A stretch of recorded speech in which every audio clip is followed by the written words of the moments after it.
আমাদের প্রভু এক নবীর উম্মত, জীবন বিধান ওই শিবানী কোরআন। তবে কেন এখনো হে মুসলমান এক হও এক হও করিয়া আহ্বান। দল মত নির্বিশেষে কোরআনের এই অনুষ্ঠানে যারা এসেছি ইবাদত মনে করি। এটা এখন ইবাদত চলছে না, ইবাদত আরম্ভ হয়ে গেছে।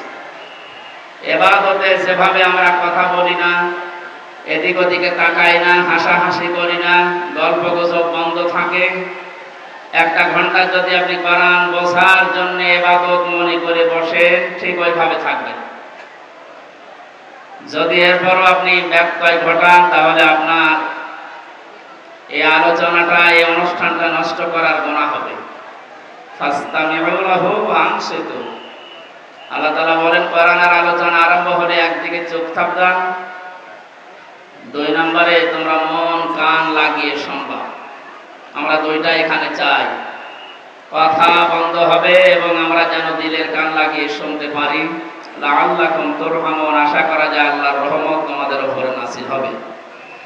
আমরা এখানে এসেছি রহমত পাওয়ার জন্য না গজব পাওয়ার জন্য? এই জন্য আশা করছি আপনি আমার কথা মেনে নেবেন যে আল্লাহ আমাদেরকে ইবাদতের ভেতরে নিয়ে আসলেন এই প্রচন্ড গরমের ভেতরে। বলেন আলহামদুলিল্লাহ। বিশ্বনবী জানিয়েছেন, মান ক্বালা বিহি সাদাকা, যারা কোরআন দিয়ে কথা বলে এরা সত্য কথা বলে। তাফসীরুল কোরআন মাহফিল যেহেতু লিখে দিয়েছেন, আমরা কথা এখানে বলবো শুরু থেকে শেষ পর্যন্ত আল্লাহর কোরআন দিয়ে। আমান হাকামা বিহি আদালা, যারা কোরআন দিয়ে বিচার ফয়সালা করে এরা ন্যায় বিচার কায়েম করতে পারে। কোরআনের বিচার এখনো পর্যন্ত আমরা দেখি নাই, এই জন্য কাঙ্ক্ষিত মানের শান্তি দেশে এখনো প্রতিষ্ঠিত হয়নি। এই কথার সাথে একমত আছেন তো? কাঙ্ক্ষিত মানের শান্তি পেতে হলে আল্লাহর এই বাণী, এই কালাম ছাড়া বিকল্প আর কিচ্ছু নেই। বহু কিছু আমরা দেখেছি 53 বছরে, কেউ কিছুই করতে পারেনি। আমরা এবার দেখতে চাই আল্লাহর এই কোরআন দিয়ে যেন বাংলাদেশের এই জমিনটা চলে ইনশাআল্লাহ। এতদিন যারা কোরআনের বিচার ব্যবস্থা কায়েম না করে শুধু মুখে বলে উড়িয়েছিল যে আমরা ন্যায় বিচার কায়েম করেছি, এগুলো ডাহা মিথ্যা কথা। এর বাস্তব প্রমাণ আমি নিজে। 3 বছর আমাকে অন্ধ প্রকোষ্ঠে রেখে দিয়েছিল। কয়েকদিন আগে আমার মামলা সব খারিজ হয়ে গেছে, আপনারা জানেন। আমি মনে করলাম জিজ্ঞাসা করে বিচারপতিকে যে এতদিন পর্যন্ত আপনার এই আদালতে আমার মামলা আসতো যেত, কি আপনি একদিনও দেননি, আজকে যে একেবারে খালাস করে দিলেন? হয়তো এই কথাই আমাকে বলতো যে হুজুর আমার হাত বাঁধা ছিল। কি বাঁধা ছিল? আজকে যেহেতু হাত খোলা পেয়েছি, কোনো চাপ নেই, আমার কোনো চিন্তাও নেই। সুতরাং এই দেশটাতে ন্যায় বিচার কায়েম করতে হলে এই দেশে যত চাপ আছে উপরের সব চাপ বন্ধ করা লাগবে। ছাত্র জনতা জীবন দিয়েছে যে 9টা কারণে, তার ভেতরে এটা অন্যতম, যে কোনো চাপ থাকবে না। কিসের চাপ?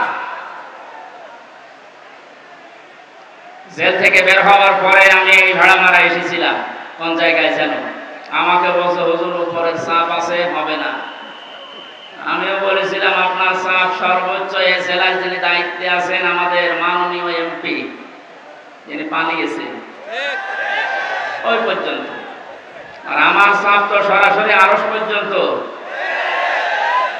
আরশ থেকে ঘোষণা এসেছে আল্লাহর পক্ষ থেকে, ইন্নাল্লাযীনা ইয়াকতুমুনা মা আনজালনা মিনাল বায়্যিনাতি ওয়াল হুদা মিন বা'দি মা বায়্যানাহু লিন-নাসি ফিল কিতাব উলাইকা ইয়ালআনুহুমুল্লাহ ওয়া ইয়ালআনুহুমুল লাঈনুন। সূরা বাকারা 159 নম্বর আয়াতে আছে। 2 নম্বর পারার 3 নম্বর পৃষ্ঠা 4 নম্বর লাইনে পাবেন তাফসিরে ইবনে কাসির আর ফি জিলালিল কোরআনের ব্যাখ্যা। আল্লাহ পাক বলেন বলেন নিশ্চয় যে বাছারা গোপন করছে ভবিষ্যতেও করবে। ইয়াকতুমুনা এই শব্দটা আল্লাহ গঠন করেছেন, বানিয়েছেন দুইটা কাল দিয়ে, বর্তমান ভবিষ্যৎ, প্রেজেন্ট ফিউচার। তার মানে এখন যারা আমরা গোপন করছে, ভবিষ্যৎ বলতে কিয়ামত পর্যন্ত আমরা যারা এই কোরআনের কথা জানার পরেও গোপন করে রাখবো। আল্লাহ পাক বলেন এই মানুষগুলোর উপরে আমি আল্লাহ নিজে না, আমার যত সৃষ্টি জগৎ আছে সবাই এর জন্য লানত দেয়, বরদোয়া করে। আপনি কোরআনের কথা প্রচার করতে আসতে গেলে বলতেন উপরের চাপ আছে, আপনার চাপ খুব বেশি হলো এই পর্যন্ত, তা আমাকে যিনি চাপ দিয়েছেন তিনি আমার মালিক, এমন কড়া কথা জানিয়েছেন। কোরআন জানার পরে যদি কেউ গোপন করে রাখে, এর সঠিক কথাগুলো, হক কথাগুলো না বলে, শুধু আল্লাহ নিজে না, যত সৃষ্টি আছে সব তার জন্য বরদোয়া করে। বলেন নাউজুবিল্লাহ। আমার এই আয়াতটা ব্যাখ্যা সহ পড়ার পরে মনে হয়েছে এদেশে লক্ষ কোটি মানুষেরা এখন আল্লাহর বরদোয়ার ভেতরে আছে।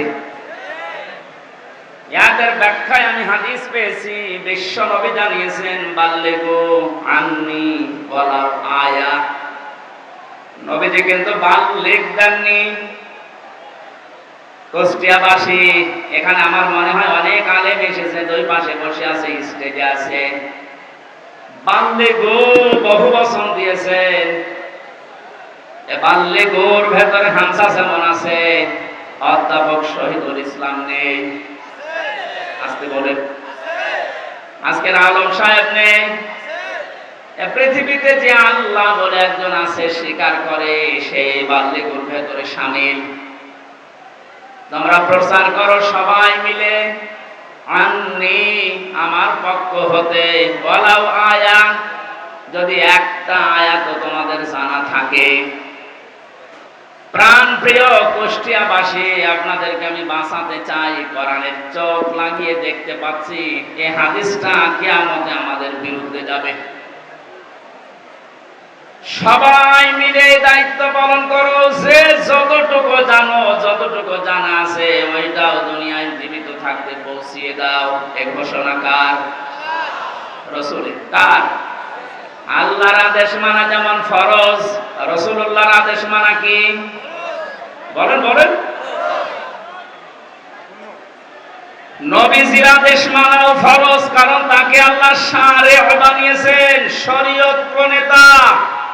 তিনি যদি হ্যাঁ বলতেন তামাম দুনিয়ার মানুষের জন্য এটা হালাল, যদি না বলতেন তামাম দুনিয়ার মানুষের জন্য এটা হারাম হয়ে যেত।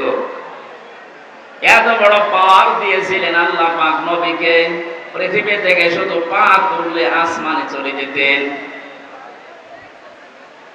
নবীজি একবার হাতের আঙ্গুল এভাবে ইশারা দিয়েছিলেন, তার সম্মানে আল্লাহ আকাশের চাঁদ পর্যন্ত দুই টুকরা করে দিয়েছেন। বলেন আলহামদুলিল্লাহ। এত বড় পাওয়ার যে নবীকে দিলেন, তার কথা ছিল সবাই মিলে পৌঁছাবা, কেউ যেন বাকি থাকবা না। একটা আয়াত যদি তোমার জানা থাকে, ওইটাও জীবিত থাকতে পৌঁছিয়ে দাও আমার উম্মতদের কাছে। বিদায় হজের ভাষণের সময় নবীজির সামনে মাত্র 1,14,000 কম বেশি এরকম সাহাবী ছিল। নবীজি জানিয়েছিলেন আজকে যারা উপস্থিত আছো, যে মানুষগুলো আমার সামনে নেই, কিয়ামত পর্যন্ত দুনিয়ায় যারা আসবে, আজকের এই 27টা পয়েন্টের কথাগুলো সব মানুষের কাছে পৌঁছিয়ে দেবে। সেই দায়িত্বের ভেতরে আমার যেমন, আপনি যতটুকু জানেন আপনারও ওই রকম। এটা ফরজ মনে করে যদি আজ আমরা সবাই এই দায়িত্বটা নামাজের মতো পালন করতাম, যে যতটুকু জানি আমি প্রচার করব, বাংলাদেশে কোরআনের অনুষ্ঠানে কেউ বাধা দেওয়ার সাহস পেত না। কে বাধা দিত তখন? সবার দায়িত্ব এইটা। হামজার হয়তো একটু আয়াত বেশি আসে কোরআনে, এজন্য বেশি প্রচার করবে। আপনি কিছু না হলেও কিছু তো জানেন। আপনি যদি জানেন যে কুল হুয়াল্লাহু আহাদ, এইটাই প্রচার করা আপনার নামাজের মতো ফরজ। এ পর্যন্ত বোঝাতে পেরেছি? এক কথা বলেন না কেন? আজ আজকে থেকে দায়িত্ব শুধু আলেমদের। বলেন, যে যতটুকু জানেন ওইটাই প্রচার করবেন, তাহলে এই দেশে কেউ আর কোরআন প্রচারে বাধা দেওয়ার সাহস দেখাবে না ইনশাআল্লাহ। আমরা আল্লাহ এবং তার সৃষ্টি জগতের বরদোয়া থেকে, গজব থেকে, লানত থেকে বেঁচে থাকতে পারবো। পক্ষান্তরে অপর পৃষ্ঠায় আল্লাহ জানিয়েছেন, কোরআনে কারিমের জ্ঞান থাকার পরে যদি কোনো মানুষ দুনিয়ার কোনো স্বার্থ পেয়ে সিদ্ধির কারণে গোপন করে রাখে, আমান আযলামু মিম্মান কাতামা শাহাদাতান ইনদাহু মিনাল্লাহ ইলা আখিরি আয়াত। সূরা বাকারা প্রথম নাম্বার পারার 20 নাম্বার পৃষ্ঠার 13 নাম্বার লাইনের 140 নাম্বার আয়াতের প্রথম অংশে আছে। এটাই ইবনে কাসিরে পাবেন। আমি ব্যাখ্যা সহ বলতে গেলে অনেক সময় লাগবে, এই জন্য সামারাইজ করে করে শেষ করছি। আসলাম দিয়েছেন আল্লাহ, এটা সুপারলেটিভ ডিগ্রি বলা হয় ইংরেজিতে। এর চাইতে ভয়ঙ্কর শব্দ আর নেই আরবিতে। আল্লাহ বলেন, পৃথিবীর বড় জালেম দেখতে চাও? এই পৃথিবীতে সবচাইতে বড় জালেম আল্লাহর কাছে ওই লোকটা যার কাছে কোরআনের জ্ঞান থাকার পরেও দুনিয়ার কোন স্বার্থ পেয়ে গোপন করে রাখে। আর আমার তো মনে হয় বাংলাদেশে এই চরিত্রের মানুষ বেশি। এ জেলায় নেই, এখানে হাত তোলেন তো।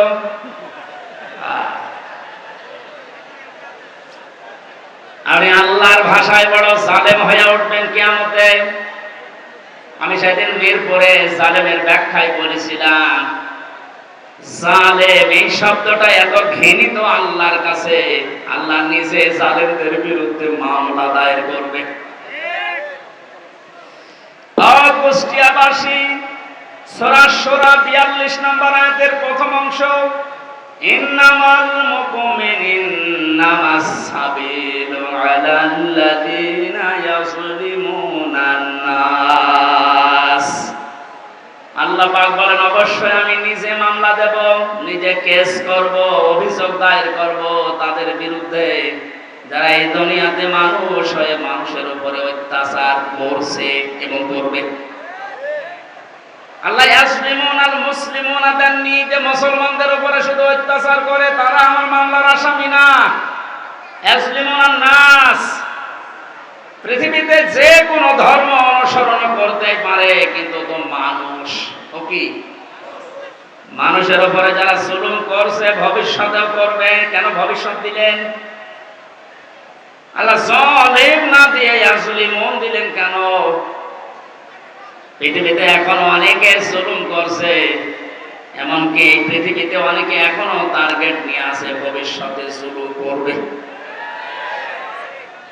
এটা আমি বেশি বলে ফেললাম। অনেকে যে জুলুম করবে তার ভাবসাব দেখে বোঝা যাচ্ছে। জালেমরা তো পালিয়েছে। জালেমের পরে 5 তারিখ থেকে আজকের এই 9 তারিখ, 1 মাস 4 দিনে আমরা অনেককে জুলুমের সাথে জড়িত হতে দেখে ফেলেছি। এখনই যদি আপনি জুলুম শুরু করেন, থালা হাতে পেলে কি করবেন? সুতরাং আপনি থামেন। যারা জুলুম করছেন তাদের সর্বোচ্চ নেতা বারবার ওখান থেকে ভিডিও বার্তা পাঠাচ্ছে যে থামেন। এ দলের নাম নিয়ে কেউ যদি জুলুম করে, অত্যাচার করে, চিন্তা করে, যে কোনো কাজ করে, এর জন্য দল দায়ী না, সে তার নিজের জন্য দায়ী। এদেশের মানুষ কন্যা নামে যিনি পরিচিত ছিলেন, আমরা দেখেছিলাম বাতাস একটু ঘুরে গেছে তখন ভিডিও বার্তা দিয়েছে ছাত্রলীগ এটা আওয়ামী লীগের কোন অঙ্গ সংগঠন না। এত আদর মহব্বত দেখতাম, অথচ বাস্তবতায় একটু বাতাস ঘুরেছে। তাই যদি এই পরিচয় দেয় ওরা আমাদের দলের কেউ না, অঙ্গ সংগঠন না, যিনি অলরেডি এখন ঘোষণা দিতে আছে প্রতিদিন কিছু মানুষের কাজ কারবার দেখে, এরপরও যদি আপনি সংশোধন না হন, আপনারও কপালে জালেমদের মতো আগুন লাগবে। আমি আর নিচে নামলাম না। নাকি আরো নামবো? অত নিচে নামা ঠিক হবে না, কারণ এখনো তো ভালো শুরু হয়। এই আয়াত দিয়ে যেটা শিক্ষা দিতে চাই, কুষ্টিয়াবাসী 64 জেলার ভেতরে কুষ্টিয়া আমার কাছে প্রিয়, কারণ এখানে আমার জন্ম। সব জেলার চাইতে আপনাদেরকে বেশি ভালোবাসে একটু, কারণ এখানে আপনাদের সাথে আমার সম্পর্ক একটু বেশি। কথা বলেন ঠিক কিনা? আশা করছি আপনি বুঝেছেন। সালেমরা কিন্তু হামজার টার্গেট না, সালেমরা টার্গেট আল্লাহর। সুতরাং 15.5 বছরে যিনি জুলুম করেছেন, আমি 11টা ফেরেশতা দেখেছি। প্রথমে যেটা দিয়ে শুরু হয়েছিল মিডিয়ার 950 উপরে আমার সাথে সেলখানায় 3টা বছর অনেককে দেখেছি। দীর্ঘ শ্বাস যখন ফেলতো ডাক দিয়ে বলতো হামজা ভাই, আর 1 মাস পরে রিটায়ার্ড হয়ে যাব, অথচ 14 বছর জেলে আছি, কিচ্ছু জানি না। আপনি এই শ্বাসটা কিভাবে নষ্ট করবেন? মাজলুম যদি কোনো কথা মুখ দিয়ে একবার বের করে ফেলে, আল্লাহর নবী জানিয়েছেন ইত্তাকি দাওয়াতাল মাজলুম ফাইন্নাহা লাইসা বাইনাহু ওয়া বাইনাল্লাহি হিজাব। মুসলিম শরীফের হাদিস। নবীজিকে দিয়ে আল্লাহ বলাচ্ছেন, নবী আপনি বলেন, হে পৃথিবীর মানুষেরা যা করো করো, কিন্তু মাজলুমের বরদুয়া থেকে নিজেকে বাঁচিয়ে রাখবা। কারণ মাজলুম যদি এরকম কোন শব্দ বের করে ফেলে, ওটা সঙ্গে সঙ্গে আরশে চলে যায়। কত মাজলুমের চোখের পানি জেলখানার অন্তঃপ্রকোষ্ঠে পড়ছে। এই পৃথিবীতে দেখলাম, এই বাংলাদেশ নামে একটা দেশ, এখানে 1628 জন মানুষ এই চেয়ারে বসে দায়িত্ব পালন করছে। মেন যারা, বাস্তবে দেখেছিলাম এই 1628 জনের ভেতরে 1627 জনের হাত বাঁধা, একজনের হাত খোলা ছিল। একজনের হাত খোলা ছিল আবু সাইদের। হ্যাঁ, ওর হাত যদি খোলা না থাকবে এভাবে করে দিল কি করে?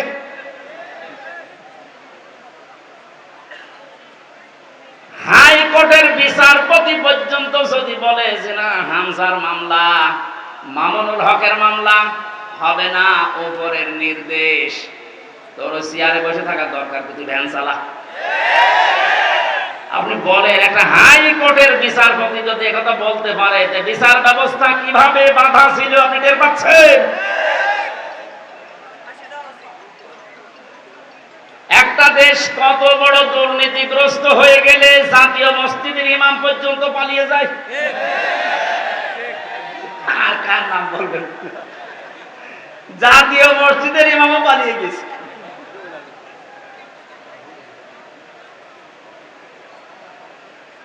কুষ্টিয়াবাসী, আমি আবার বলছি যে মানুষগুলো এই 1628 জন, এদের দোষর যারা, সব আল্লাহর মামলার আসামি। বাদী যত বড় হয়, মামলা তত কঠিন হয়। আমার মামলায় সরাসরি যেহেতু রাষ্ট্রবাদী ছিল, এই জন্য বহু চেষ্টা করার পরও কিছুই হয়নি। এই মামলাটা 31 বার উঠেছে, সিএমএম কোর্ট, জজ কোর্ট, হাইকোর্ট মিলে, হবে না। অথচ এই মামলায় যদি সাজাও না গিয়ে দেয়, 3 মাসের বেশি সাজা হয় না। 3টা বছরের ভেতরে এই কঠিন অবস্থায় ফেলে দিয়ে আপনি কি করলেন? বিচার ব্যবস্থাকে একেবারে ধ্বংস করা ফেলা হয়েছিল। আহ্বান জানাবো, এখন যারা দায়িত্বে আছেন, সংস্কার যেহেতু আরম্ভ হয়ে গেছে, আর এই জন্যেই এতগুলো মানুষ জীবন দিয়ে গেল, সুতরাং সকাল আসতে আসতে যেন আমরা শুনি এই 1628টা চেয়ারে নতুন মানুষ এসে বসেছে। নয়তো এরা যতদিন থাকবে ততদিন নতুন নতুন ইস্যু তৈরি করে আবার বিশৃঙ্খলা ঘটাবে। আমাদের চরিত্র এরকমই। আপনি বাস্তবতা দেখেছেন, এরপরও অনেকে জালেমের পক্ষে সাফাই যাচ্ছে, স্ট্যাটাস দেয়, এখনো গোপনে ভিডিও বার্তা পাঠাচ্ছে। আপা, আপনি পাল্টাবেন না, আপনি ঘাবড়ায়েন না, আমরা আছি। আপনি ঘাবড়ালে আমরা নরম হয়ে যাই। শয়তান তো দেখেনি, ওই ভিডিওতে যারা দেখলাম, আমার মনে হয় শয়তান যদি আমি দেখতাম তো ওই রকমই হইত। টাটকা নির্ভাতা শয়তান। জানা শোনার পরে জালেমের পক্ষে সাফাই গায়, জালেমকে সাহস দেয়। নবীজি জানিয়েছেন তিরমিজি শরীফের হাদিস, কেউ যদি জেনে শুনে জালেমকে সাপোর্ট দেয়, তার পক্ষ নেয়, তাকে ভালোবাসে, সহযোগিতা করে, ও নবীর উম্মত থেকে বের হয়ে যায়। সুতরাং আপনি নবীর উম্মত থাকবেন না বের হয়ে যাবেন, এখন সিদ্ধান্ত নিন। যেহেতু জালেমদের প্রতি বরদোয়া, জালেমদের প্রতি মামলা কার? ছোটখাটো জালেম যারা আছেন এখনই তওবা করে ফিরে আসেন। আমার বংশ, আমার বাড়িতে এই যে এবি থানা, আগে সদর থানায় ছিল, এখন এবি থানা, হালসা না আটাবিরাপিটা, 98 জন আওয়ামী লীগ করত। ওরা আমার মনে হয় যে শক্ত আওয়ামী লীগ। ওরা বঙ্গবন্ধুকে মনে করতো সেকেন্ড মুখ। 5 তারিখের পরে বিকাল আসতে আসতে আমার কল দিয়ে বলছে, বাবাজি আমরা সব পাল্টিয়ে গেছি। পাল্টিয়ে গেছে মানে এখন আমরা সব জামাত ইসলামী করি। কিসের জামাত? আপনি যা করেছেন এই 15.5 বছর আগে ওটা শোধ হবে, এরপরে জামাত ইসলাম।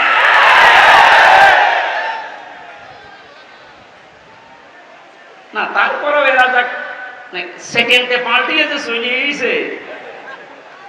এখানে যারা ছোটখাটো জালেম আছেন, হালকা পাতলা, আপনারা আশা করছি ফিরে আসবেন। নয়তো মৃত্যুর গড়গড়ানি শুরু হলে জালেমদের কিন্তু আর কালেমাও নসিব হবে না। বেঈমান হয়ে আবাদান চিরকালের জন্য জাহান্নামে থাকা লাগবে। কথা বলে ঠিক কিনা? অন্তত অন্য জেলায় যাই হোক, আমার এই জেলা জাহান্নামে যাবে, আর আমি সারা দেশে আমি ঘর ছেয়ে বেড়াই, আর আমার ঘরের ঘর নেই।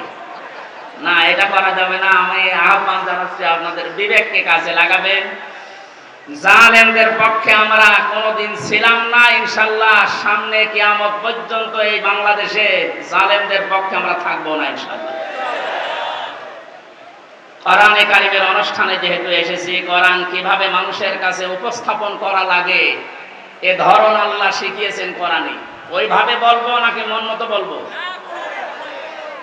কোরআনে কারিম কিভাবে আপনি মানুষের সামনে উপস্থাপন করবেন, বর্ণনা দেবেন, 1500 বছর আগে আল্লাহ পাক ওটা আমাদেরকে শিখিয়েছেন। কিতাবুন উনজিলা ইলাইকা ফালা ইয়াকুম ফি সাদরিকা হারাজুম মিনহু লিতুনযিরা বিহি ওয়া যিকরা লিল মুমিনিন। বলেন আল্লাহু আকবার।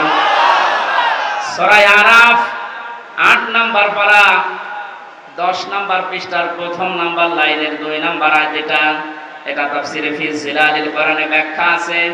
সাইয়্যিদ কুতুব লিখেছেন, আল্লাহ পাক বলেন, নবী এই যে একখানা কিতাব, এটা আপনাকে আমি দিলাম। এটা যখন মানুষের সামনে আপনি বর্ণনা দেবেন, ব্যাখ্যা করবেন, তাফসীর করে শোনাবেন, 2টা বিষয় খেয়াল করবেন। হারাজুম মিনহু লিতুনযিরা বিহি লিসাদরিকা, আপনার মনের ভেতরে যেন কোনো সন্দেহ, সংশয়, দ্বিধা, দ্বন্দ্ব, ভয়, ভীতি এগুলো আপনার মনে যেন না ধরে। আর যিকরা লিল মুমিনিন, কোরআন এই দেশে, এই পৃথিবীতে মুমিনদের জন্য উপদেশ। এর ভেতরে হারাজন শব্দের ব্যাখ্যাটা ইম্পর্টেন্ট। এইদিকে তাকান। হারাজনের ব্যাখ্যায় আমি 2টা অর্থ পেয়েছি। হে নবী, আপনি যখন কোরআনের কথা বলতে যাবেন, অনেক মানুষ আছে না বোঝার কারণে আপনার উপরে মন খারাপ করতে পারে। এরকম মানুষ নেই দেশে? কথা বুঝতেছেন? কোরআন যেভাবে আল্লাহ উপস্থাপন করেছেন, যেভাবে তিনি বর্ণনা দিয়েছেন, ওই ফোর্সে যদি বর্ণনা দেওয়া হয়, অনেক মানুষের সীমিত জ্ঞানের কারণে ওই বক্তব্য বুঝবে না। সেটা উল্টাপাল্টা ধারণা আপনার উপরে আসতে পারে যে হুজুর মনে হয় রাজনীতি করছে। এরকম ধারণা দেশে নেই। 2 নম্বরে, আবহমান কাল থেকে এমন এমন নিয়ম নীতি মানুষ ইবাদত মনে করে পালন করে আসছে, যেটা আসলে ইসলামে নেই, কোরআনে নেই, হাদিসে নেই, কিন্তু মানুষ ইসলাম মনে করে পালন করে আসে। আপনি কোরআনের ব্যাখ্যা দিলে ওইগুলো টিকবে না, তখন ওই মানুষগুলো আপনার প্রতি মন খারাপ করবে। এর বাস্তব প্রমাণ এই যে মাজার আছে না, কি সার মাজার যেন সে সাইব, কোথায় পেয়েছেন এসব মাজার? কিছু মানুষের মাজারের প্রতি এত মহব্বত, আমার মনে হয় বিশ্ব নবীর উপর এত মহব্বত নেই। কিয়ামতের ময়দানে দুই প্রকার মানুষকে আল্লাহ সব চাইতে বেশি অপমান করবেন। তার এক নম্বরে দুনিয়ায় যারা মাজারের খাদেম ছিল, আরে কুষ্টিয়াতে দুই জায়গায় খাদেম বেশি, গোলাপ শাহ, লালন শাহ। আর জায়গা পান না খেদমত করার, কথা বলে না কেন? মাজার কেন্দ্রিক যদি ইসলাম হতো, এই পৃথিবীতে সর্বোত্তম মাজার হচ্ছে মুহাম্মদ রাসূলুল্লাহটা। ওখানে তো কাউকে আমি কোনোদিন টাকা দিতে, মোমবাতি দিতে, আগরবাতি দিতে দেখি না। কোন কারণে আপনি এখানে এই সমস্ত কাজ কারবার করেন? লা তাত্তাখিদুল কুবুর মাসাজিদা, কবরকে সেজদার জায়গা বানিও না। অথচ লালনের মাজারে যে দেখেন এখনো অনেকে সেজদায় পড়ে আছে। এইটাই আমি একদিন গিয়েছিলাম, কিভাবে শিরিক চলছে। কোরআন দিয়ে হাদিস দিয়ে বললে বাংলাদেশে 48,000-এর মাজার, একটাও টিকবে না। আজকে দেখলাম দুইটা মাজার অলরেডি বড় বড়, যেগুলো সবচাইতে বেশি ইনকাম হতো দেওয়ানবাগি, আর ওদিকে 8 রশি ভেঙে গুড়িয়ে দিয়েছে। শিরিক যে দেশে চলে, ওই দেশে আল্লাহর রহমতের দৃষ্টি আল্লাহ তুলে নেয়। আমার তো মনে হচ্ছে যেভাবে দেশ থেকে এখন শিরিক আস্তে আস্তে আরম্ভ হচ্ছে দূর হওয়া, আল্লাহর রহমত এই দেশটা আল্লাহ ভরে দেবে ইনশাআল্লাহ। কোন মৃত মানুষের প্রশংসা করা 3 দিনের উপরে জায়েজ নেই। ভালো করে শোনেন, আমি বানিয়ে বলছি। যত আপনজন হোক, মারা গেলে 3 দিনের পরে আপনি আর শোক পালন করতে পারবেন না। 3 দিন পরে শোক পালন করা জায়েজ নেই কার কেউ মারা গেলে। হ্যাঁ, বিধবা মহিলা স্বামী মারা গেলে সর্বোচ্চ 3 মাস 10 দিন বিবাহ ছাড়া থাকতে পারবে। আপনার কি আত্মীয় হয় গোপালগঞ্জের ওই লোক? কবে মারা গেছে এতদিন পর্যন্ত আপনার শোকই যায় না।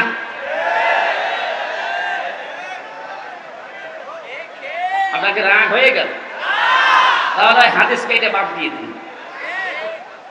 আমি তো গোপন করলে আমার সমস্যা হবে, কিয়ামতে আমার জহব্বা কেটে দেবে। কথা বলুন, আমি আপনাকে বাঁচাতে চাচ্ছি। যেহেতু ইবাদত 1 দিন 2 দিন 5 দিন না, ওয়া'বুদ রাব্বাকা হাত্তা ইয়াতিয়াকাল ইয়াকিন। সূরা হিজরের 99 নম্বর আয়াত, 14 নম্বর পারার 6 নম্বর পৃষ্ঠা 5 নম্বর লাইনে আছে। আল্লাহ বলেন ইবাদত করবা 2 দিন 5 দিন না, যতদিন মরণ না আসে ততদিন। এটা যদি একটা ইবাদতের কথা বলছি, শোক পালন করা জায়েজ নেই 3 দিনের উপরে।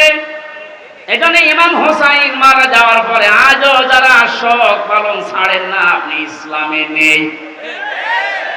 এটা একটা বেদাত। এই কথা বলেন না কেন? আপনার মহব্বত ইমাম হোসাইনের প্রতি এত বেশি যে হাই হোসেন করে পিঠের চামড়া তুলে ফেলছেন। তো ওনার তো আরেকটা ভাই ছিল হাসান, উনি মারা গেছে বিষ খেয়ে। একটু বিষ খান তো দেখি। পুরাটা বাটপারি এটা। ইমাম হোসাইনকে নিয়ে যদি এই মানুষগুলো আবেগ দেখি এরা বাটপারের পর্যায়ে পড়ে, পৃথিবীতে ইমাম হোসাইনের পর আর কে এত দামি থাকতে পারে যে তার জন্য আপনাকে বছরে বছরে মাসে মাসে দিনে দিনে শোক পালন করা লাগবে? এটা ইসলাম না। ইসলামের ভেতরে নতুন করে আপনি এটা সংযোজন করেছেন, আপনি বেদাত পন্থী। নবীজি জানিয়েছেন কেউ যদি বেদাত আরম্ভ করে, ইবাদত না অথচ ইবাদত মনে করে পালন করতে বলে, ওই লোকটাকে সালাম দেওয়া পর্যন্ত জায়েজ নেই। কত বড় কঠিন কথা লিখেছেন। যারা বেদাত আবিষ্কার করে তাদের সালাম দেওয়া জায়েজ নেই। অথচ এমন হাদিস আমি কোনদিন পড়িনি, পাইনি যে নামাজ পড়ে না তারে সালাম দেওয়া যাবে না। পেয়েছেন? কেউ পেয়েছেন? নেই। রোজা রাখে না তারে সালাম দেওয়া যাবে না, আমি পাইনি। কিন্তু ইসলামের ভেতরে নতুন করে কিছু ঢুকিয়ে কেউ যদি ওইটা ইসলাম মনে করে পালন করে তারে সালাম দেওয়া জায়েজ নেই। আর এগুলো সব বেশি হয় এই 48,000 দরবারে। এই জন্য শিরিক যখন এই দেশ থেকে বিদায় নিচ্ছে, আল্লাহ রাব্বুল আলামিনের রহমত এই দেশে বৃষ্টির মতো নাজিল হবে ইনশাআল্লাহ। তাই বলে আবার বৃষ্টি শুরু হয়ে গেল না?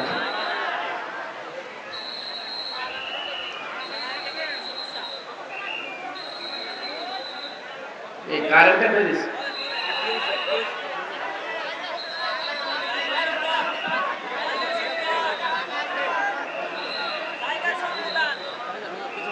এই সমস্যাটা বলবেন তো? দেখতে পাচ্ছেন কি করা যাবে? মা এখানে প্রায় 1 কিলোমিটার শুধু মানুষ দেখে আসলাম। 1 কিলোমিটার শুধু মানুষ, পা ফেলার জায়গা নেই। যেখানে আছেন ওইভাবে থাকেন ভাই। আর আপনাদের এই চাইতে আর বড় জায়গা ছিল না? না, কষ্ট হয়ে যাচ্ছে মানুষের। মানুষকে কষ্ট দেওয়া তো ঠিক না। কি করবো? এদের যেভাবে আছেন থাকেন, ওইভাবে থাকেন। না, আমি সব বাদ দিয়ে দিলাম। আমি প্রবেশ করছি কোরআনের তাফসিরে। সূরা মুলক থেকে মাত্র 2টা আয়াত পড়েছি। যেহেতু তাফসিরুল কোরআন মাহফিল লিখে দিয়েছে, এর হক আদায় করা দরকার। আমরা তাফসির আকারে আরম্ভ করছি ইনশাআল্লাহ। জবান খুলে কোরআনের এই সোনালী আয়াত এবার পড়েন। আউযু বিল্লাহি মিনাশ শাইতানির রাজিম। বিসমিল্লাহির রহমানির রহিম। তাবারাকাল্লাযী বিয়াদিহিল মুলকু ওয়া হুয়া আলা কুল্লি শাইইন কাদির। সূরা মুলক কোন সূরা? মুলক শব্দের শাব্দিক অর্থ রাজত্ব। মুলক মানে কি? আল্লাহ রাব্বুল আলামিন সূরা মুলক নাযিল করে 30টা আয়াত দিয়েছেন, 3টা রুকু দিয়েছেন। এর প্রথম 2টা আয়াতে আল্লাহ নিজের পরিচয় তুলে ধরছেন, নিজের বড়ত্ব, মহত্ব, আমিত্ব। কারণ আল্লাহ পাক নিজের বড়ত্ব তুলে ধরতে পারে, তাছাড়া দুনিয়ার কোন সৃষ্টি তার নিজের বড়ত্বের পরিচয় তুলে ধরতে পারে না। এই গুণটা শুধুমাত্র আল্লাহর।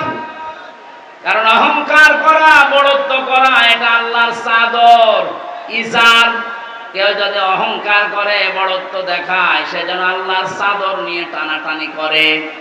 হাদিসে কুদসি, পৃথিবীর কোন সৃষ্টি যদি আল্লাহর চাদর নিয়ে টান দেয়, আল্লাহ তাকে জমিনে আছাড় দিয়ে অপমান করে। এর বাস্তব প্রমাণ এই 5 তারিখের আগে জালেমরা ধরাকে সারা জ্ঞান করে এমন কোন বিষয় নেই, বিভাগ নেই যেখানে ওরা অহংকার আর তাকাব্বুরি, বড়ত্ব দেখায়নি। আল্লাহ পাক ধরেছেন এমন কায়দায়, ওয়ালাহুম আযাবুম মুহিন। আল্লাহ বলেন জালেমদেরকে যখন আমি ধরি, এই মানুষগুলোকে অপমানজনক শাস্তির একেবারে নিম্নে পৌঁছিয়ে দেই। কত বড় অপমান আল্লাহ করেছে এই কালামানিককে। ওর পিসি পর্যন্ত উড়ে গেছে। আর কি দেখাবে আল্লাহ? যেদিন ওর পিসি উড়ে যায় সেই দিন আমি শুকরিয়া আদায় করেছি, মাবুদ এই লোকটা বিচার ব্যবস্থায় থাকতে যত অবিচার করেছে, অত মানুষ ছিল না, একটা টাটকা জানোয়ার ছিল। ওর কারণে যত মানুষ বিনা কারণে দুনিয়া থেকে বিদায় নিয়েছে, মরণের আগে ওই রকম কঠিন শাস্তি ওরে তুমি দিও। একটা দিন যাচ্ছে ওর শাস্তির মাত্রা বাড়ছে। এখন হাসপাতালের বেডে দেখেন পড়ে আছে। বিসি যেহেতু নেই, বাকি জিনিসগুলোর অবস্থাও মনে হয় নড়বড়ে। কথা বলে না কেন? জালেমদের আল্লাহ এইভাবে ধরে, মরতে দেরি হবে জালেমদের। কোরআনে কারীম জানাচ্ছে, লাহুম মিন জাহান্নামা মিহাদু ওয়া মিন ফাওকিহিম গাওয়াশ ওয়া কাযালিকা নাজজিস যালিমিন। সূরা আরাফের 41 নম্বর আয়াত। আল্লাহ পাক বলেন এই মানুষগুলোকে, হে নবী আপনি যখনই কবরে রাখবেন এই জালেমদের, ওদের কবরের উপরে আমি আল্লাহ জাহান্নামের আগুনের পোশাক দিয়ে দেব, বিছানাটাও হয়ে যাবে জাহান্নামের আগুনের। কারণ এইভাবে করে আমি জালেমদেরকে একটার পরে একটা শাস্তি দিতে থাকি। এই জন্যে আল্লাহর যে বিষয়টা সাজে বড়ত্ব করা, অহংকার করা, এটা যেন কিয়ামতের আগে কেউ করবেন না। তাহলে আষাঢ় দেবে কে? আরো জোরে বলেন কে? আল্লাহ আষাঢ় দিতে পারে না? পারে না? বলেন। আরো দেখবেন কি আষাঢ় দেবে আপনাকে। আর 5 তারিখের আগেও আপনার যে দাপট ছিল, 5 তারিখে বিকাল 5টা বাজতে বাজতে আল্লাহ একেবারে মাটির সাথে মিশিয়ে দিয়েছে। ওনার বাড়ি দেখতে গিয়েছিলাম, সে দেখি ইট খুলে খুলে নিয়ে মানুষ চলে যাচ্ছে। ওর পরের দিন 6 তারিখে আমার অনুষ্ঠান ছিল ঝিনাইদহ।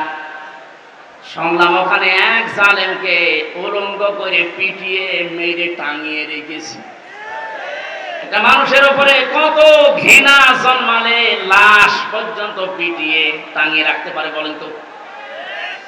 এখানে এমন কোন জীবন যেন আমরা গঠন না করি যে পৃথিবীর কেউ কোনো আফসোস করে না আমি মারা গেলে। ফামা বাকাত আলাইহিমুস সামাউ ওয়াল আরদু ওয়া মা কানু মুনজারিন। এই পৃথিবীতে এমন মানুষ বিদায় নেয়, তার জন্য আকাশও কাঁদে না, জমিনও কাঁদে না, ইন্না লিল্লাহ কেউ পড়ে না। আমাদের জীবন আমরা এভাবে তৈরি করব না। আল্লাহ এই জন্য বড়ত্বের কথা দিয়ে আরম্ভ করলেন। তাবারাকাল্লাযী বিয়াদিহিল মুলক। আল্লাহ বলেন বড়ত্ব বরকতময়, সম্পদশালী, শক্তিশালী, সব কিছু আমি আল্লাহর কুদরতি হাতের ভেতরে। ওয়া আলা কুল্লি শাইইন কাদির। সব কিছুর উপরে একচ্ছত্র ক্ষমতা আমি আল্লাহর, আর কারণে এই বিশ্বাসটা যার ভেতরে যত বেশি জন্ম নেবে সে তত বেশি বিনয়ী হবে।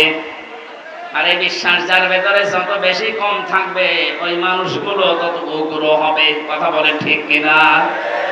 আল্লাহ আমাদের এই বিশ্বাসটা যেন হযরত ওমরের মতো ভরপুর করে দেন, বলেন আমিন।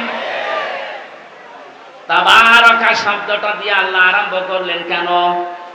মানুষ যে সমস্ত বিষয়ে আল্লাহকে দোষ দিতে পারে, সমস্ত দুর্বলতা, অক্ষমতা, দোষ, যত রকমের আয়েব আছে সব থেকে আমার আল্লাহ নিজে মুক্ত, পবিত্র। এজন্য তাবারাকা দিয়ে তিনি আরম্ভ করেছেন আয়াতটা। আল্লাহ নিজের পরিচয়, বড়ত্বের কথাগুলো মানুষকে শোনাচ্ছিলেন। হঠাৎ করে আলোচনার ধরন পাল্টিয়ে ফেলেছেন। এবার আল্লাহ আরম্ভ করলেন মানুষের জীবন সংক্রান্ত বিষয় নিয়ে। আল্লাযী খালাকাল মাউতা ওয়াল হায়াতা লিয়াবলুয়াকুম আইয়ুকুম আহসানু আমালা ওয়া হুয়াল আজিজুল গফুর। রব্বুল আলামিন বলেন তিনি সে আল্লাহ এতক্ষণ যার বড়ত্বের, মহত্বের, বিশালত্বের কথা শুনছিলেন, যেটা বলে কোনোদিন কিয়ামতের আগে আর শেষ করা যাবে না। এত বড় আল্লাহ, সব দিকে তার ক্ষমতা আছে, চলছে, চলবে ইলা ইয়াউমিল কিয়ামা, কিয়ামত পর্যন্ত। এবার আল্লাহ আস্তে করে আলোচনার ধরন পাল্টিয়ে তিনি বললেন তিনি সে আল্লাহ যিনি তোমাদের মউত আর হায়াত বানিয়েছেন, যেন তিনি পরীক্ষা করতে পারেন তোমাদেরকে, তোমাদের ভেতরে কে সবচাইতে বেশি ভালো কাজ করে তার কাছে যেতে পারে। ওয়াল আজিজুল গফুর, তিনি হচ্ছেন আজিজ এবং গফুর। এই ছিল বাংলা অর্থ। এবার আসেন আমরা ব্যাখ্যার দিকে যাচ্ছি। আল্লাহ বানিয়েছেন সর্বপ্রথম মানুষের মউত, তারপরে হায়াত। আল্লাহ হায়াত না বলে আগে মউতের কথা কেন দিলেন? মুফাসসির লিখেছেন তাফসিরে, মানুষকে আল্লাহ এটা স্মরণ করাতে চেয়েছেন পৃথিবীর মানুষেরা তুমি যত উপরে ওঠো না কেন, একটা সব সময় মনে করবা, স্মরণ রাখবা যে তোমার মরা লাগবে। এটা আল্লাযী খলাকাল মাউতা দিয়েছেন। 2 নম্বরে বলা হায়াতা, তোমাদের হায়াত আমি আল্লাহ বানিয়েছি। তাফসিরে মুফাসসির দিয়েছেন হায়াত প্রধানত 5 প্রকার। কয় প্রকার? 1 নম্বরে আমরা একটা হায়াতে ছিলাম, আলমে আরওয়ার হায়াতে, জগতে আমরা বসবাস করেছি। ওখান থেকে আল্লাহ আমাদেরকে পাঠিয়েছেন আলমে বুতুন, মায়ের পেটের জগতে। এরপরে আমাদেরকে এখানে দিয়েছেন আলমে দুনিয়া, এই পৃথিবীর জগতে। এরপরে আরেকটা জায়গায় নিয়ে যাবেন আলমে বারজাখ, কবরের জগতে। এরপরে সর্বশেষ একটা জগৎ আরম্ভ হচ্ছে, শুরু হবে, শেষ হবে না, আলমে আখিরাত। তাহলে মওত আল্লাহ আগে দিয়েছেন স্মরণ করাতে যে বান্দা চাই করো মরা লাগবে। হায়াত আল্লাহ 5 প্রকার বানিয়ে 2টা আমাদের থেকে বিদায় নিয়েছে, সামনে 2টা আছে, আমরা মাঝখানেরটায় আছি। এখান থেকে বোঝা যায় সামনে পেছনে যেহেতু 2টা চলে গেছে, সামনের 2টা হায়াত আমাদের কাছে মাস্ট কি, বারজাখ আর আখিরাত আসবে। কথা বলে ঠিক কিনা? যেহেতু মাঝেরটায় আছি, এ জগতের কাজ হচ্ছে লিয়াবলুয়াকুম, তিনি তোমাদেরকে পরীক্ষা করতে চান। আইয়ুকুম আহসানু আমালা, তোমাদের ভেতরে সবচেয়ে বেশি ভালো কাজ করে কে আসতে পারে। আর কুষ্টিয়াবাসী খুব খেয়াল করেন আল্লাহর এই কথাকে, তিনি কিন্তু বেশি বেশি কাজ চাননি, তিনি চেয়েছিলেন ভালো কাজ। কি কাজ?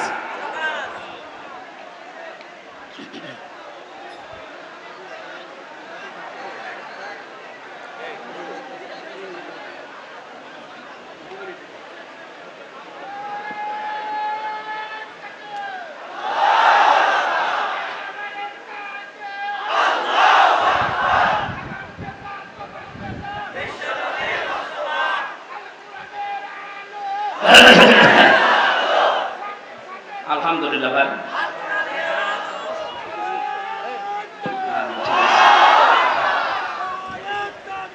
কুষ্টিয়াবাসী একটু খেয়াল করেন তো, তাফসীর মাহফিলে তাফসীর শোনার জন্য মন দিয়ে যারা বসে আছেন, 2টা জগৎ চলে গেছে অলরেডি, আর একটা জগৎ 2টার সামনে আছে। মাঝখানেরটা আল্লাহ যেটা দিলেন আহসানু আমালা, আল্লাহ বেশি কাজ চান না, তাহলে আকসারু আমালা দিতেন। আল্লাহ দিয়েছেন আহসানু, ইসমে তাফসীর, আমি সবচেয়ে ভালো কাজটা চাই, বেশি কাজ চাই না। বাস্তবে আয়াতের পুরো উল্টা। এই 15.5 বছরে আপনি দেখেছেন বহু কাজের হাতে দিয়েছে, কিন্তু কাজগুলো ভালো হয়নি।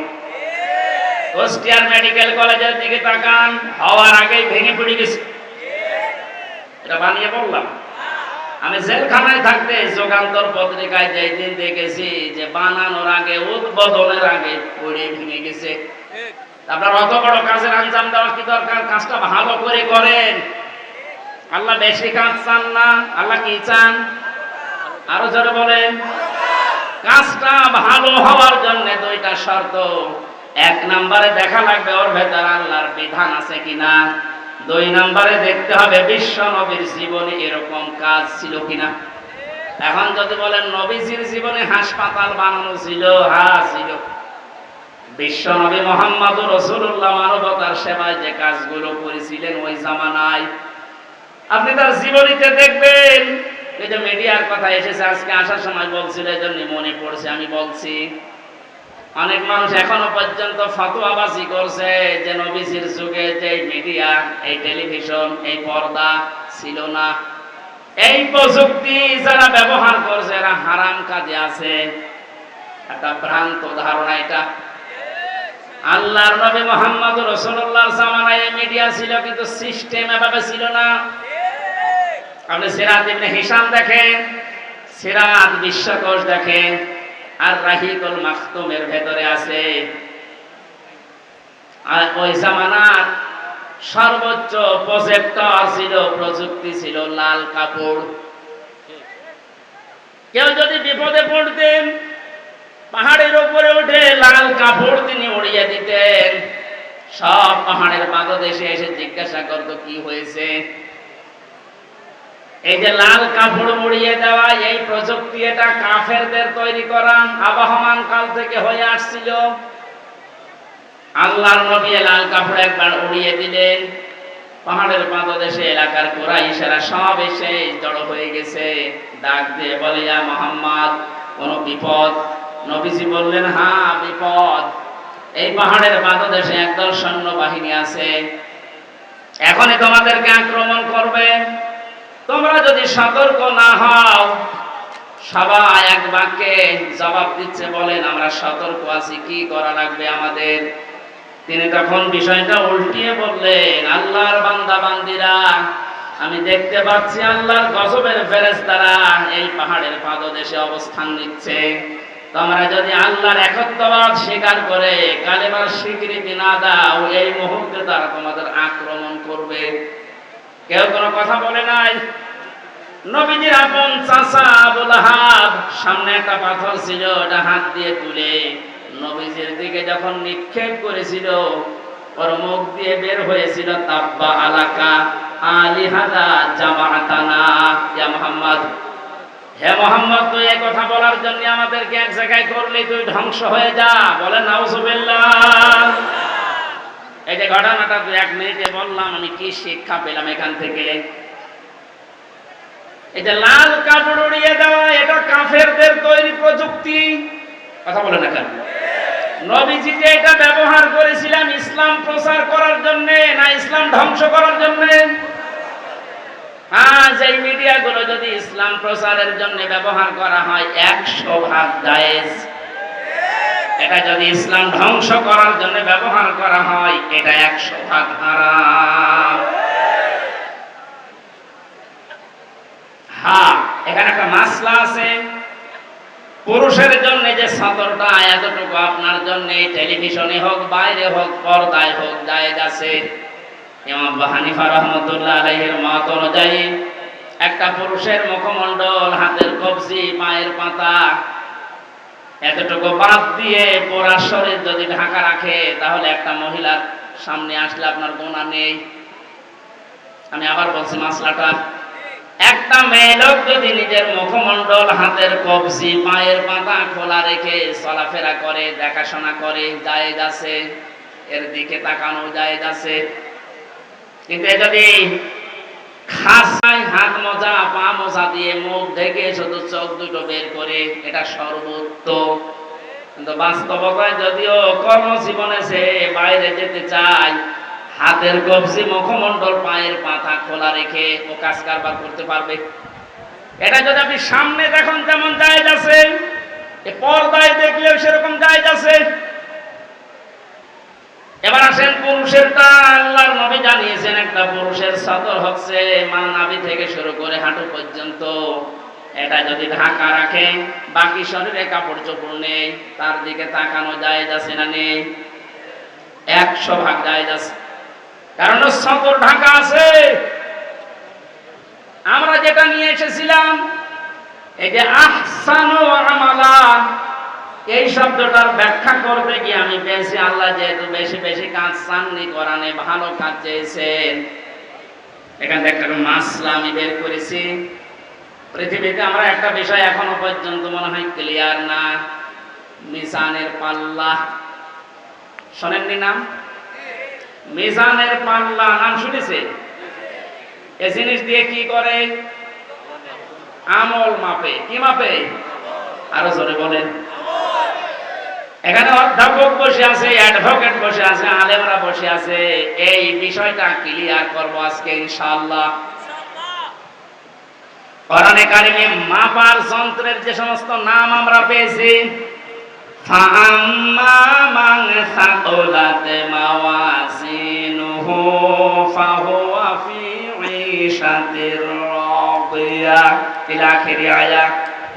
আল্লাহ পাক বলেন, কোন মানুষের সেকাল, ওজন, এটা মাপ দেওয়া হবে যেটা দিয়ে, এটা যদি ভারী হয়, ওজন যদি বেশি হয়, তাকে সন্তোষজনক জীবন, তার মানে জান্নাতে তাকে পৌঁছিয়ে দেওয়া হবে।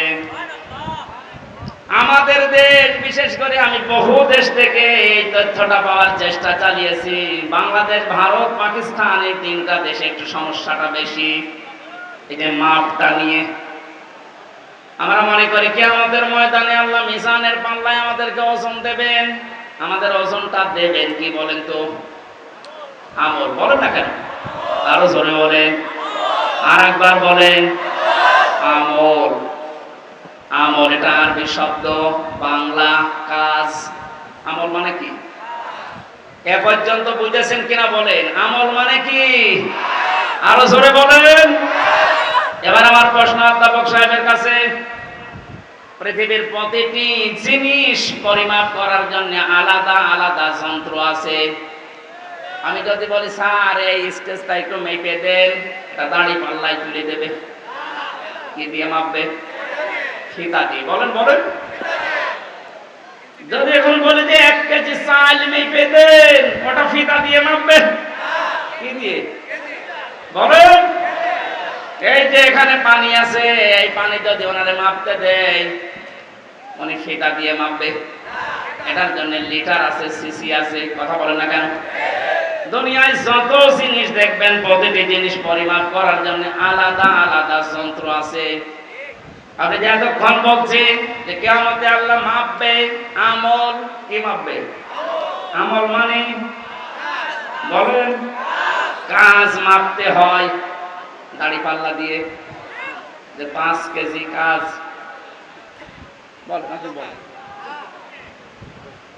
এই ধারণাটা আজ নিরসন করা লাগবে। ভুল ধারণায় আছি আমরা। এটা যদি আমার মনে হয় ক্লিয়ার হয়, অনেক বিষয় আপনার সামনে আজ স্পষ্ট হবে যে না, এগুলো আসলে ভ্রান্ত ধারণা ছিলাম। আল্লাহ পাক বলেন আমি আমলের মাপ দেব কিয়ামতে মিজানের পাল্লা দিয়ে। কিসের পাল্লায়? মিজান মানে না, আপনি কোন অভিধানে পাবেন না মিজান মানে দাড়ি পাল্লা। মিজান মানে মানদণ্ড।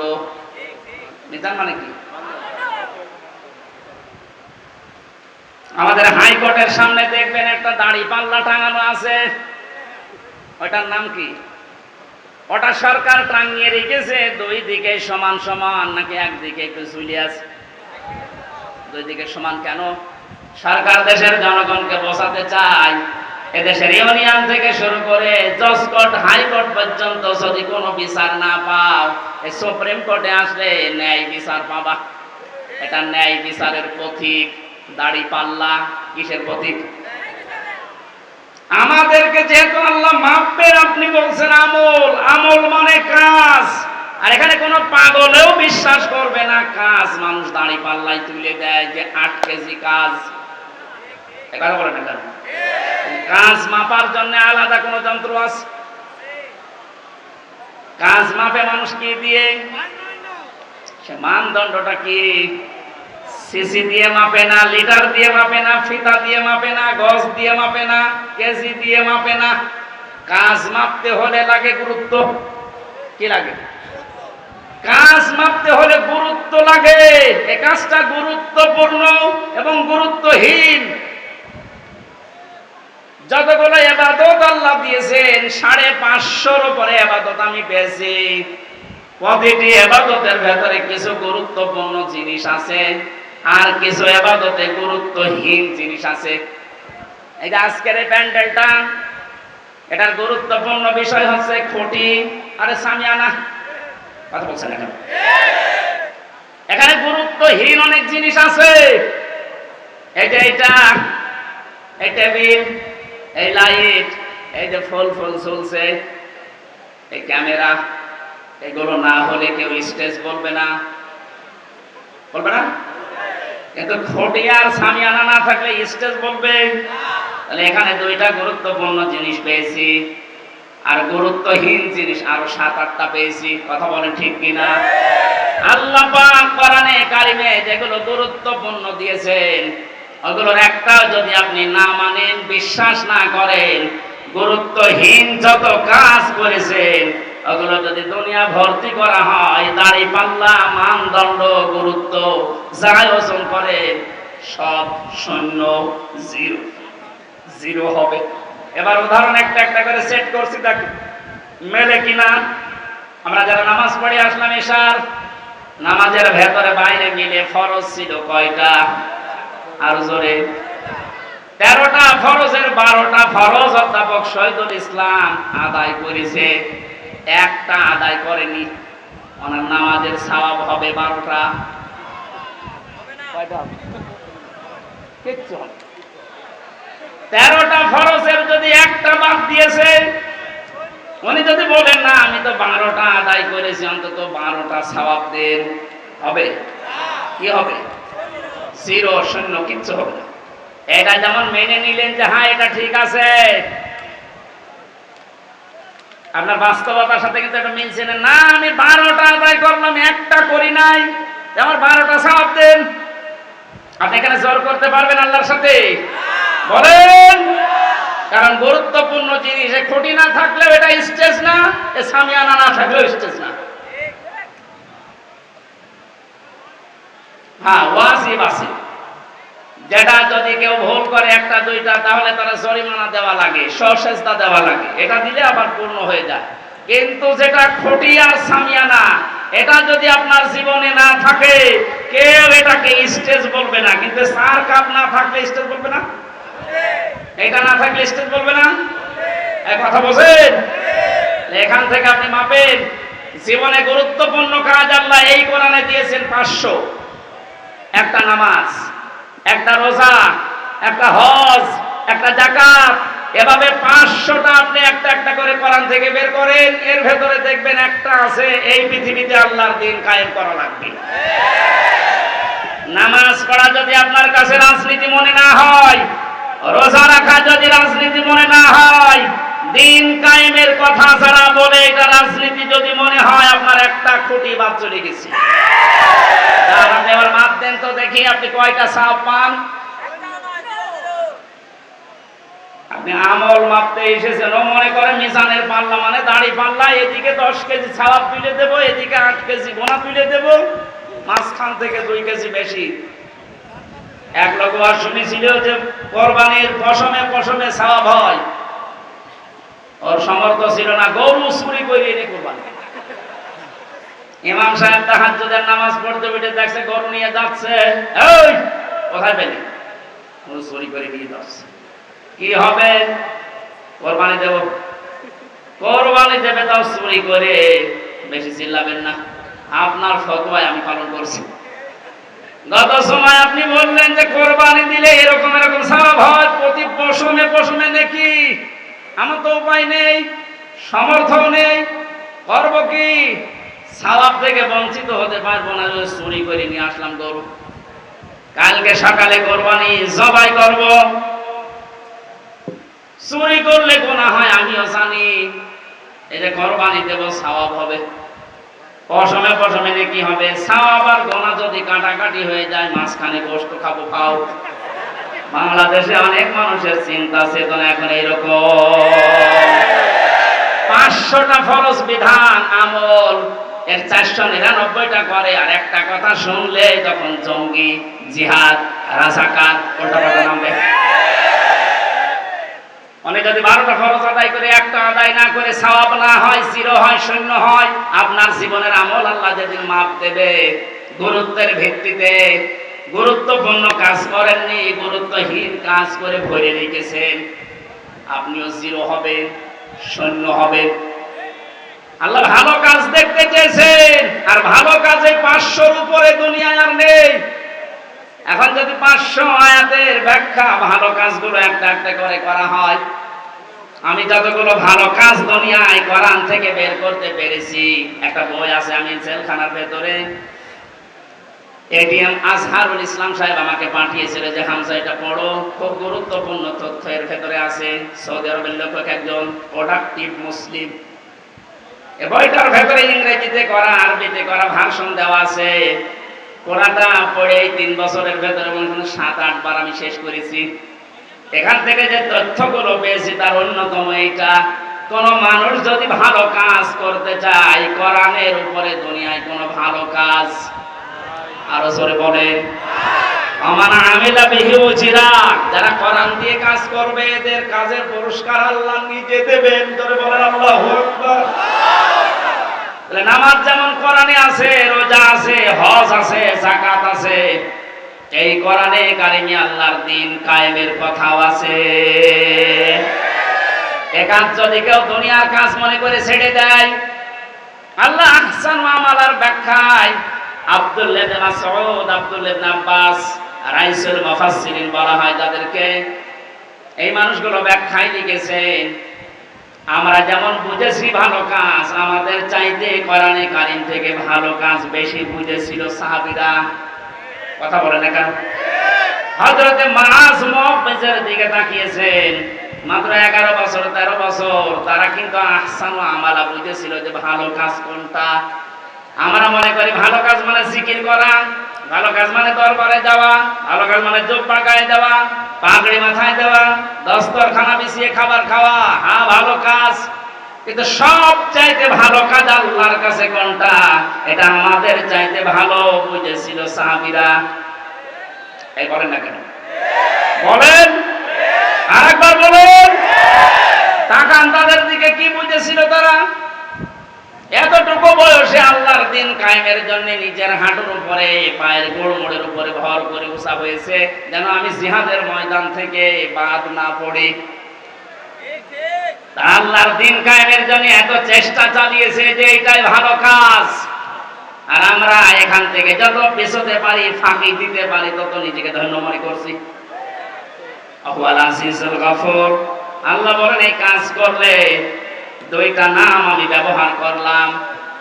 তাহলে আমার আলোচনার বিষয় হচ্ছে পৃথিবীর যত ভালো কাজ আছে সব চাইতে আল্লাহর নিকটে ভালো কাজ হচ্ছে আল্লাহর জমিনে আল্লাহর এই বিধান পালন করা। কথা বলেন না কেন? এটা যতদিন পর্যন্ত রাষ্ট্রীয়ভাবে কায়েম করতে না পারবেন, ইচ্ছা করলেও আপনি ভালো কাজ করতে পারবেন না।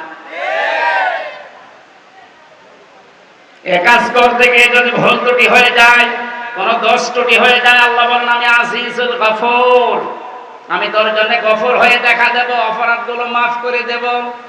আর যদি ফাঁকি দেওয়ার চেষ্টা চালাও, মানুষকে ধোঁকা দিয়ে বোকা বানিয়ে আমি আল্লাহকেও যদি ধোঁকা দিতে চাও, আমি কিন্তু আজিজ, পরাক্রমশালী। আমি ধরি না এমনিতে, কিন্তু যদি ধরি বলে আর ছাড়ি না। ভালো কাজ বলতে আল্লাহ যেটা বুঝিয়েছেন, রাসূল যেটা বুঝেছেন, সাহাবীরা যেটা পালন করেছেন, আমাকে সহ প্রত্যেককে আল্লাহ এই ভালো কাজে আঞ্জাম দেওয়ার তৌফিক দিন। বলেন আমিন। এখানে আসার পরে কয়েকটা মাসলা আমাকে জিজ্ঞাসা করেছে, হুজুর মসজিদের টাকা মেরে খাওয়া কি? এটা আবার ফতোয়া দেওয়া লাগবে। 2 নম্বর এলাকায় শুনলাম 30 বছরের আগে ছেলেদেরকে পিতারা বিয়ে দিতে চান না। 30 বছরের আগে যদি ও কোনো গুনার কাজে জড়িয়ে পড়ে, ও জিনা করলে, ব্যভিচার করলে, ওটা শুধু একা পাবে না, ফিলাক্সি লোড হয়ে বাবা মায়ের আমল নামায় আসবে। এ মনে হয় ধরা খেয়ে। সম্মানিত ভাইরা, এটা করবেন না। রিস্কের দায়িত্ব আপনার হাতেও নেই, আপনার বোর হাতেও নেই। এই দায়িত্ব কার? আল্লাহ। আর গাড়ে সোয়াল তুলে দেন, দেখবেন রিস্কের ব্যবস্থা এমনি অটোমেটিক আল্লাহ করবে ইনশাআল্লাহ। এই ভরসা আল্লাহর উপর আমাদের আছে না? এরকম গুনার কাজে জড়াবেন না। বিয়েকে সহজ করে দেন, জিনাকে কঠিন করেন। এই কথা বলছেন না কেন?